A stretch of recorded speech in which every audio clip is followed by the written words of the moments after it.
Hello students, welcome back in the third part of our topic measurement of length.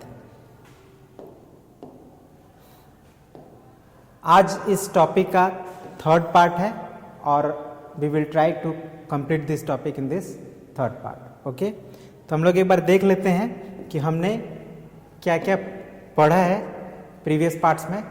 तो first और second part को मिलाकर हमने इन 5 topics को कवर कर लिया है. ठीक है, आप देख सकते हैं ये जो 5 टॉपिक्स हैं जिसमें हम लोग पहले स्टैंडर्ड और नॉन स्टैंडर्ड यूनिट्स को समझे थे. सेकंड में स्टैंडर्ड यूनिट्स का नीड क्यों पड़ा उसके बारे में पढ़े थे. फिर रूलर का यूज़ करना हम सीखे थे कि रूलर का यूज़ करके कैसे हम लेंथ को मेज़र कर सकते हैं. और उसके बाद लेंथ को कन्वर्ट करना है ना, मीटर को सेंटीमीटर में, सेंटीमीटर को मीटर में, ये सब सीखे थे.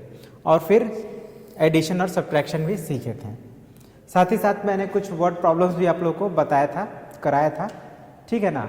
लेकिन और भी अभी बहुत सारे कुछ आपको वर्ड प्रॉब्लम्स हैं आपके बुक में जो आपको करना है. तो उन्हीं क्वेश्चन के साथ हम लोग इस थर्ड पार्ट में मतलब उन्हीं क्वेश्चंस को कंप्लीट करेंगे.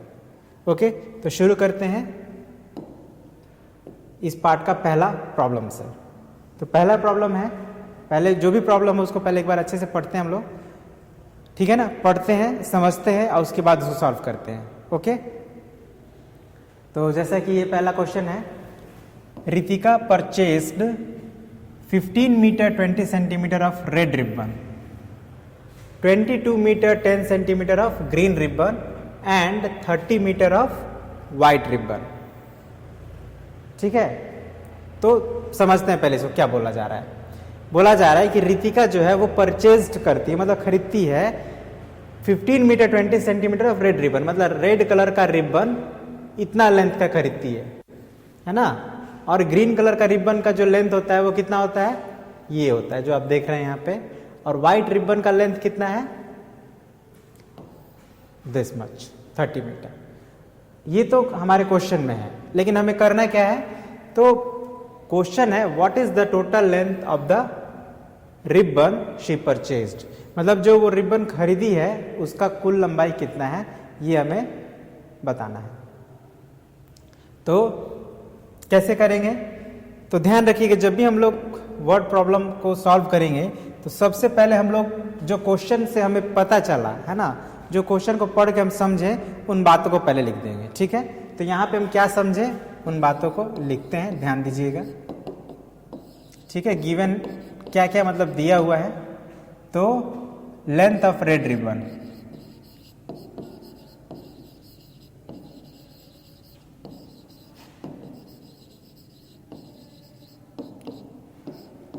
$15 मीटर 20 सेंटीमीटर, यही है. आई थिंक देख सकते हैं आप, रेड रिबन का लेंथ कितना है, 15 मीटर 20 सेंटीमीटर. ये हमें पता चला, इसको मैंने लिख लिया.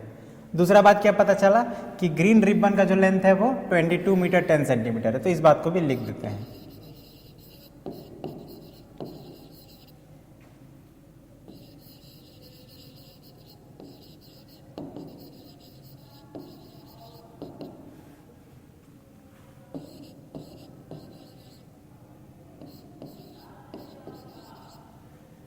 ओके, और तीसरा बात क्या हम जानते हैं कि व्हाइट रिबन का लेंथ 30 मीटर है, तो इसको भी लिख देते हैं.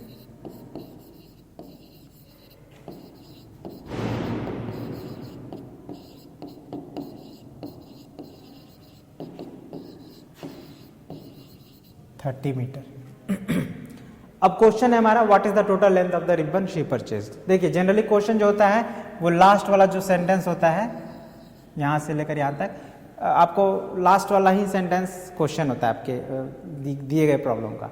बाकी जो होता है वो गिवन में होता है. ठीक है, तो अब हम लोग अपना क्वेश्चन का आंसर देंगे. Now the total length of the ribbon she purchased is equal two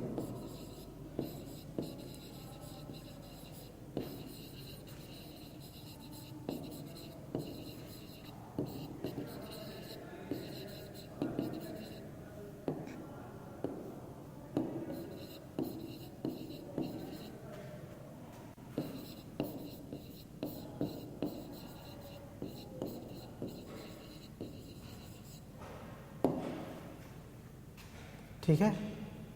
is equal to, अब यहाँ पे स्पेस नहीं है तो हम नीचे यहाँ पे लिख दे रहे हैं।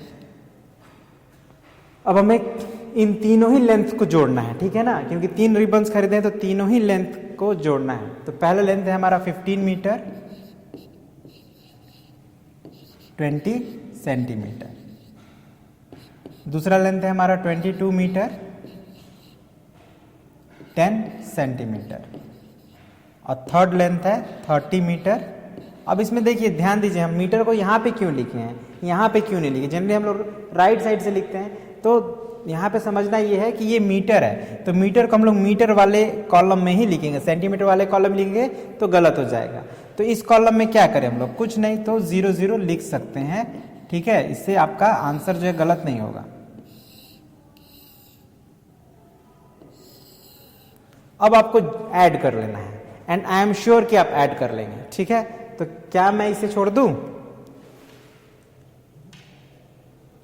ठीक है, आपको ऐड करना है, ये जैसे जैसे लिखा है वैसे या ऐड कर देते हैं, मे बी आप कंफ्यूज हो जाएं। तो ये रहा आपका 0 + 0 + 0 0, 2 + 1 + 0 3, है ना, 2 1 3 एंड प्लस 0 3 ही रहेगा। तो 5 + 2 7 + 0 7, 1 + 2 3, 3 + 3 6, ठीक है। हालांकि बहुत सिंपल था, बट एनीवेज इसी तरह से आपको वर्ड प्रॉब्लम्स को सॉल्व करना है, अच्छे से पढ़ना है, और जो उसमें दिया हुआ उन बातों को लिख देना है, और फिर अगर ऐड करना है तो ऐड करेंगे, सब्ट्रैक्ट करना है तो सब्ट्रैक्ट करेंगे। कई बार हम लोग को ऐड भी करना होता है, सब्ट्रैक्ट भी करना होता है, तो इन बातों को बस ध्यान रखें, हम आसानी से अपने वर्ड प्रॉब्लम्स को सॉल्व कर सकते हैं। चलिए अब हम लोग सेकेंड क्वेश्चन को सॉल्व करते हैं, और इसको पहले समझते हैं क्या है। So a shopkeeper has a roll of pipe of length 55 metre 80 centimetre, है ना। अब ये क्या है समझिए, एक शॉपकीपर, शॉपकीपर आप समझते हैं दुकानदार, है ना, दुकान चलाने वाले को शॉपकीपर कहते हैं। अब इनके पास एक रोल ऑफ पाइप है। रोल ऑफ पाइप मतलब आपने देखा होगा, पाइप को एक लकड़ी पर या कोई चीज पर ऐसे लपेट के रखा जाता है, ठीक है ना, तो उसी को हम लोग रोल ऑफ पाइप, अगर पाइप लिपटा हुआ है तो रोल ऑफ पाइप कहेंगे, वायर लिपटा है तो रोल ऑफ वायर कहेंगे। तो पाइप है तो रोल ऑफ पाइप लिखा हुआ है ना। अब उस जो रोल ऑफ पाइप में जो पाइप की लेंथ है वो कितनी है, 55 मीटर 80 सेंटीमीटर, इतना उनके पास पाइप है। अब ये क्या करते हैं कि ये सोल्ड मतलब बेच देते हैं 30 मीटर 75 सेंटीमीटर टू 1 कस्टमर। मतलब एक कस्टमर आता है, उन कस्टमर को ये 30 मीटर 75 सेंटीमीटर बेच देते हैं, है ना। फिर उसके बाद एक दूसरा कस्टमर आता है, उसको ये 23 मीटर 05 सेंटीमीटर बेच देते हैं। अब क्वेश्चन क्या है, find the length of the pipe left, left मतलब बच गया, विद द कस्टमर, मतलब कस्टमर के पास कितना पाइप बच गया, कितना मतलब बेचने के बाद अब उनके पास कितना पाइप बच गया ये हमें बताना है। तो क्या करेंगे हम लोग, सबसे पहले तो इन बातों को लिखेंगे, सॉल्यूशन गिवन लिख देते हैं। क्या गिवन है, the length of roll of pipe,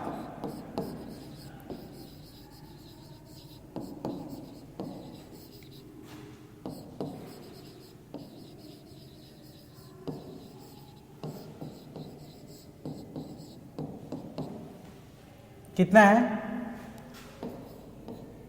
55 metre 80 centimetre, ये है रोल ऑफ पाइप का लेंथ।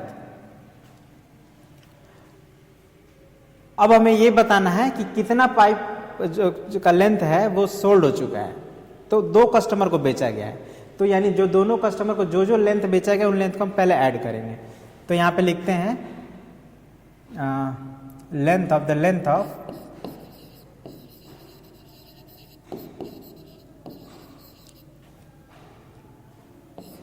पाइप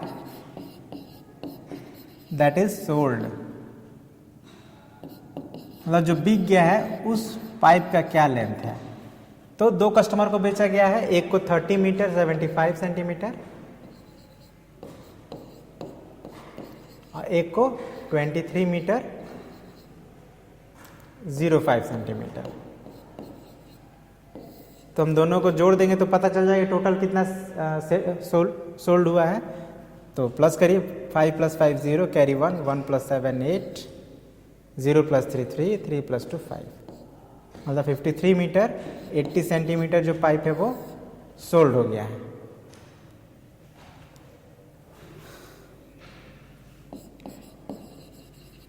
तो अब हम लोग बता सकते हैं कितना पाइप बचा। ठीक है, कैसे क्या करेंगे? Thus the length of pipe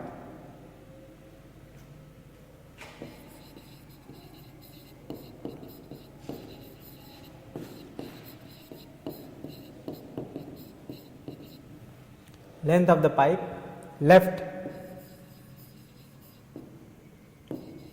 with him मतलब द शॉपकीपर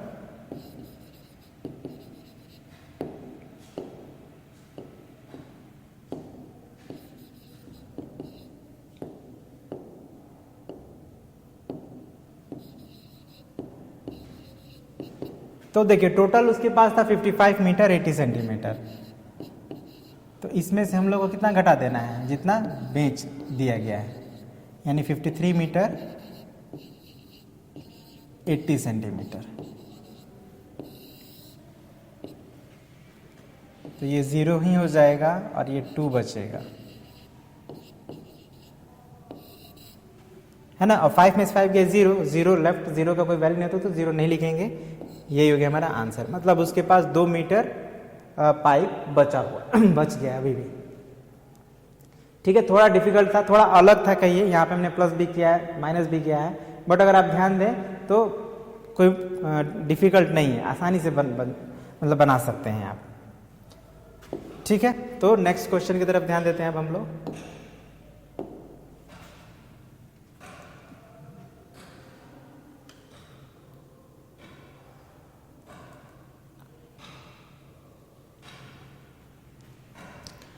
तो इसको समझते हैं पहले। श्रेष्ठ was travelling A distance of 135 kilometre, है ना। श्रेष्ठ जो है 135 किलोमीटर का डिस्टेंस ट्रैवल कर रहा है।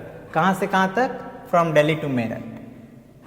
ठीक है, मतलब ये है कि श्रेष्ठ जो है दिल्ली से अपना डिस्टेंस शुरू करते हैं मेरठ तक के लिए, और उनका जो ये डिस्टेंस है वो कितना है? 135 किलोमीटर। ये हमें पता चल गया। अब आगे क्या लिखा है? ही कवर्ड 85 किलोमीटर बाई ट्रेन, है ना। 85 किलोमीटर का डिस्टेंस वो ट्रेन से कवर कर लेते हैं। उसके बाद वो बस पकड़ते हैं और बस से कितना डिस्टेंस कवर करते हैं? 15 किलोमीटर 500 मीटर। तो अब हमें करना क्या है? तो we have to find the distance he has to travel to reach Meerut. मतलब मेरठ पहुंचने के लिए उनको और कितना डिस्टेंस ट्रेवल करना पड़ेगा। तो ये भी पिछले क्वेश्चन जैसा ही है ना। वहाँ पे टोटल पाइप का लेंथ था, यहाँ टोटल डिस्टेंस है। वहाँ पे टोटल सोल्ड था, यहाँ पे टोटल कवर्ड डिस्टेंस है। ठीक है, वैसे ही बनेगा, लेकिन फिर भी चलिए मैं बना देता हूँ, क्योंकि आप लोगों को थोड़ा स्टेटमेंट लिखने में प्रॉब्लम हो सकता है, तो इसीलिए मैं इसको सॉल्व कर देता हूँ। थोड़ा डिफिकल्ट है। क्या लिखेंगे? Total distance.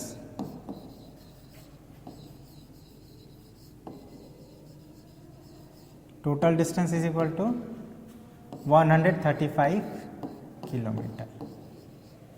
ओके, अच्छा 135 किलोमीटर है तो हम लोग इसको ऐसे भी लिख सकते हैं 0 0 0 मीटर। अब आप कहेंगे कि आपने क्यों लिखा ऐसा? तो जो डिस्टेंस किलोमीटर और मीटर में रहता है तो उसको प्लस करना या माइनस करना इजी हो जाता है।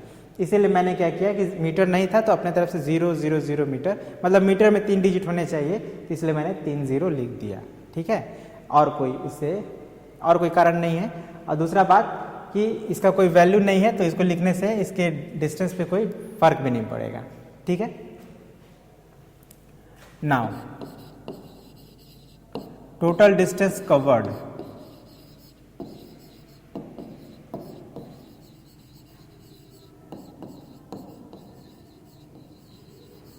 टोटल डिस्टेंस कितना कवर हुआ है?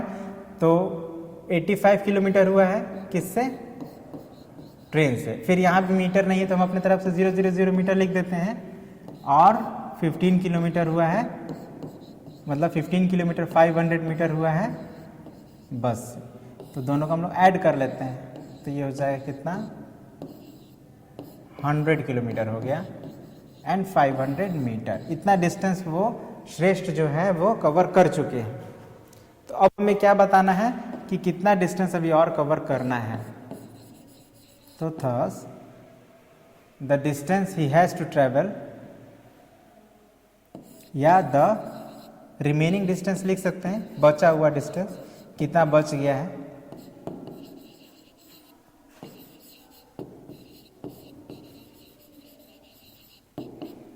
तो remaining distance is equal to क्या करेंगे, तो टोटल डिस्टेंस था 135 किलोमीटर, और ये हमने अपने तरफ से लिख दिया 000 मीटर, और टोटल डिस्टेंस कितना कवर हुआ है, तो 100 किलोमीटर एंड 500 मीटर। तो इसको हम लोग सब्ट्रैक्ट कर लेंगे, है ना। सब्ट्रैक्ट, देखिए बचा हुआ चीज़ को निकालने के लिए हम लोग सब्ट्रैक्टिंग करते हैं। तो सब्ट्रैक्ट करिए, तो 0 - 0 0 0 - 0, और फिर 0 में से 5 नहीं जाएगा, तो अब ये किलोमीटर में से ले लेना है हमको एक बोरो, तो ये हो जाएगा 10। अब 10 - 5 5, 4 - 0 4, 3 - 0 3, और ये 1 - 1 कैंसिल, मतलब अब उसको लेफ्ट में लिखने की ज़रूरत नहीं है। तो हमारा आंसर हो गया 34 किलोमीटर 500 मीटर। मतलब उनको मेरठ पहुंचने के लिए 34 किलोमीटर और 500 मीटर डिस्टेंस कवर करना पड़ेगा।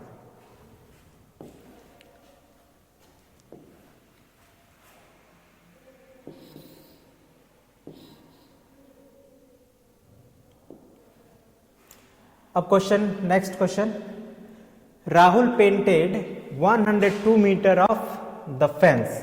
फेंस क्या होता है, फेंस को हम लोग कह सकते हैं घेराई, चार दीवारी, है ना। आपने देखा होगा घर के, अपने घर के चारों तरफ लोग बाउंड्री लगा देते हैं, है ना, फेंस का, उसी को बोलते हैं फेंस, ताकि जानवर मतलब अंदर ना आ सके, कोई कुत्ता बिल्ली जो भी है।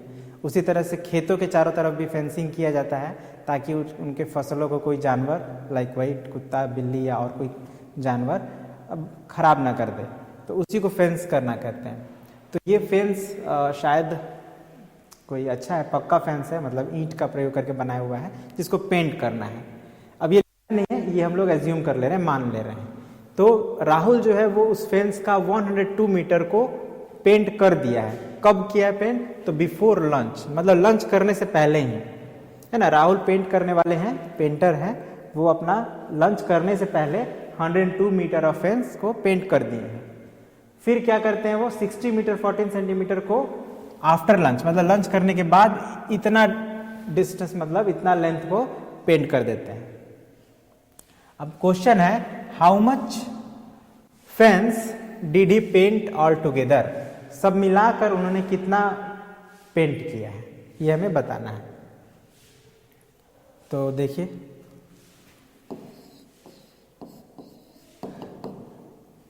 हर बार की तरह इस बार भी हम लोग लिख लेते हैं कि गिवन क्या क्या है। तो लेंथ ऑफ फेंस पेंटेड,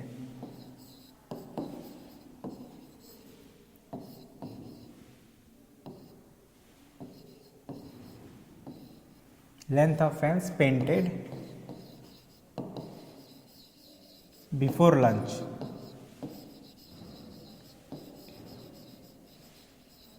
मतलब लंच से पहले कितना उन्होंने किया था, 102 मीटर। अब देखिए ये भी सिर्फ मीटर में है, और जैसे मैंने कहा था कि ये देखिए, एक मीटर सेंटीमीटर में एक केवल मीटर है। तो जब हम लोग को एडिशन सब्ट्रैक्शन करना हो, तो हम लोग को दोनों में ही हम मीटर सेंटीमीटर हो तो अच्छा होता है, आसानी से हम लोग एडिशन या सब्ट्रैक्शन कर पाते हैं। तो मैंने अपने तरफ से 00 सेंटीमीटर लिख दिया। अब सेकंड क्या हमने जाना है कि जो लेंथ ऑफ फेंस है पेंट किया गया है, कितना पेंटेड आफ्टर लंच,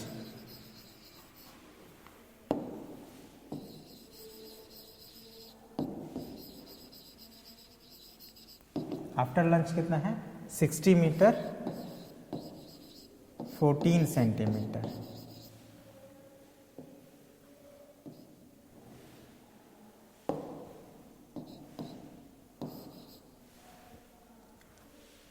तो ऑल टुगेदर मतलब मिलाकर कितना पेंट हुआ है टोटल। तो अब हम लिख सकते हैं thus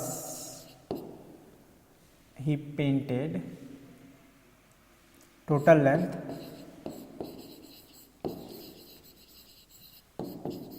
he painted altogether is equal to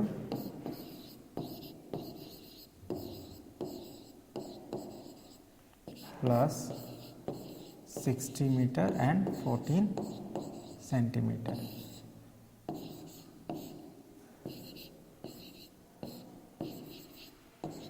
ठीक है, बहुत सिंपल था, सिंपल ऐड कर देना था बस। ठीक है, नेक्स्ट क्वेश्चन देखते हैं।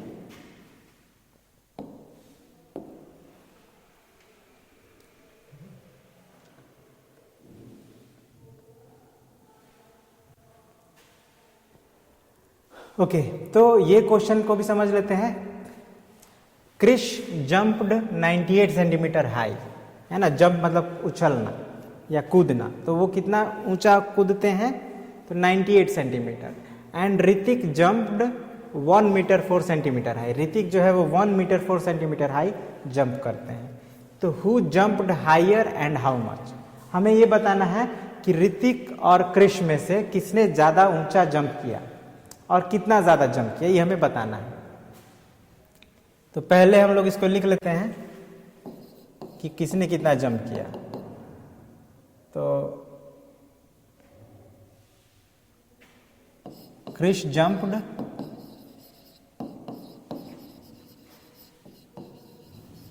98 सेंटीमीटर, ऋतिक जंप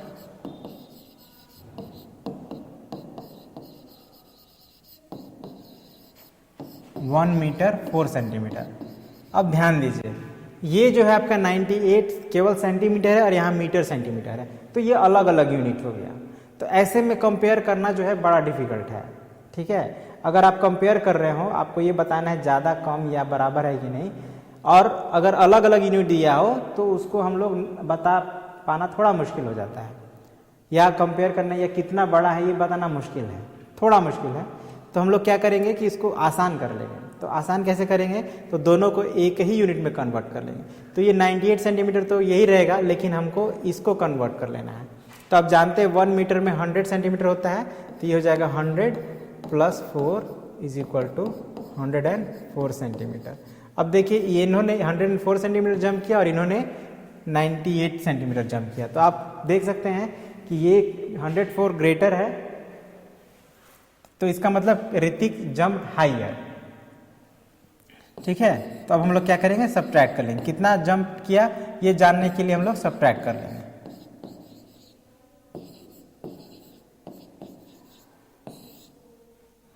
तो ये हो जाएगा आपका 9 और ये हो जाएगा 14, 6 और 0 मतलब 6 सेंटीमीटर। अब इसी बात को लिख देना है, थस ऋतिक जंप्ड, है ना, ऋतिक का जो जंपिंग है वो ज़्यादा है, तो ऋतिक जंप्ड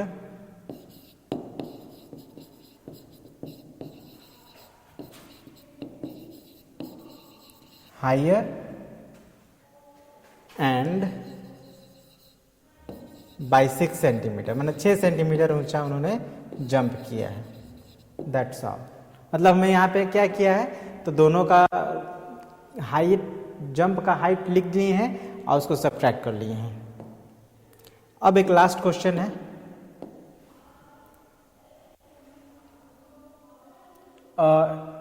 इसको भी समझ लेते हैं। Ravi and Nikita colleagues in an office, are colleagues, are miss हो गया है, आर होगा वहां पे। तो Ravi and Nikita are colleagues in an office, एक ऑफिस में ये दोनों साथ काम करते हैं। कलीग का मतलब होता है साथ काम करने वाले। रवि's office is 7 kilometer 500 meter away from his house, while Nikita's house is 7 kilometer 750 meter away from the office on the same route। मतलब एक ही रास्ते में दोनों का घर पड़ता है। एक का घर जो है वो 7 किलोमीटर 500 की दूरी पर है ऑफिस से, ना, मतलब रवि का ऑफिस जो है वो 7 किलोमीटर 500 दूरी पर है उसके घर से, और निकिता का जो घर है वो 7 किलोमीटर 750 मीटर अवे है ऑफिस से। इसको ऐसे समझिए, मान लीजिए ऑफिस है, ठीक है, और ये उसका घर है, किसका, और एक उसी रास्ते पर एक ये घर है, हाउस, ठीक है। तो ये जो डिस्टेंस है ये किसका घर है, मान लीजिए रवि का है और ये निकिता का है। तो कहता है ऑफिस से जो रवि का डिस्टेंस है, रवि के घर का, वो कितना है, 7 किलोमीटर 500 मीटर। और इसी ऑफिस से निकिता का जो घर का डिस्टेंस है वो 7 किलोमीटर 750 मीटर है। तो हमें बताना है कि रवि का और निकिता के बीच का डिस्टेंस कितना है। पहला क्वेश्चन क्या है हमारा, what is the distance between their house, मतलब रवि और निकिता के बीच में कितना डिस्टेंस है। तो क्या करेंगे हम लोग, तो देख लीजिए ये जो बड़ा वाला डिस्टेंस है उसमें छोटा डिस्टेंस माइनस कर लेंगे तो इन दोनों का आपको घर का डिस्टेंस निकल जाएगा। तो ये काम आप करेंगे, ये मैं एक्सप्लेन कर रहा हूं, ये आपके लिए मैं छोड़ रहा हूं, ओके। ये आप खुद करेंगे, सॉल्व योरसेल्फ। तो पहला जो है यहाँ पे 2 क्वेश्चन है, इसमें हम लोग को बताना है कि इन दोनों रवि और निकिता के बीच का जो डिस्टेंस है वो कितना है, ये बताना है। और सेकंड में क्या बताना है, पहले चलिए इसको कंप्लीट करते हैं। They both pool A car for office. Pool A car, देखिए यहाँ पे एक वर्ड आया है पूल ए कार, इसको समझ लीजिए। पूल ए कार का मतलब होता है एक ही कार में मतलब दूसरे को भी लिफ्ट दे देना, है ना, सेम कार यूज करना। मतलब जैसे रवि के पास भी एक कार है, निकिता के पास भी एक कार है। अब ये रवि अपने कार से ऑफिस जाता और निकिता अपने कार से अपने ऑफिस जाती। इस तरह क्या होता, 2 कार यूज होता। लेकिन ये क्या करते हैं कि एक ही कार से ये ऑफिस जाते। क्या होता होगा, निकिता अपना कार लेकर आई और यहाँ रवि भी उस पर बैठ गया और दोनों ऑफिस चले गए, क्योंकि दोनों का ऑफिस सेम है और एक ही रास्ते में पड़ता है। तो वो क्या करते हैं, कार को पूल कर लेते हैं, मतलब एक ही कार से दोनों ऑफिस चले जाते हैं। तो हमें ये सेकंड में बताना है कि what value do they depict by using the same car, मतलब सेम कार, एक ही कार को जब यूज कर रहे हैं तो वो इससे वो क्या दर्शा रहे हैं, ये हमें बताना है। तो आप ऑब्वियसली समझ सकते हैं कि अगर दोनों अलग अलग अपने अपने कार से जाते हैं तो ज्यादा फ्यूल लगता है ना। एक कार अगर 1 लीटर फ्यूल लगता तो 2 कार से 2 लीटर लगता। अब ये क्या किए कि एक ही कार से चले गए तो इनका 1 ही लीटर फ्यूल में काम चल गया। तो यही वो दर्शा रहे हैं कि सेव द फ्यूल, ठीक है ना। ये आप लिख लीजिएगा, they are depicting that we should save the fuel, है ना, हमें फ्यूल को बचाना चाहिए। तो ये आप खुद कर लेंगे, ये आपके लिए मैं छोड़ रहा हूं। मैंने 5 क्वेश्चंस बनाए, ये आप खुद बनाएंगे, ओके। तो इसी के साथ हमारा ये जो टॉपिक है अभी जो हम लोग कर रहे थे,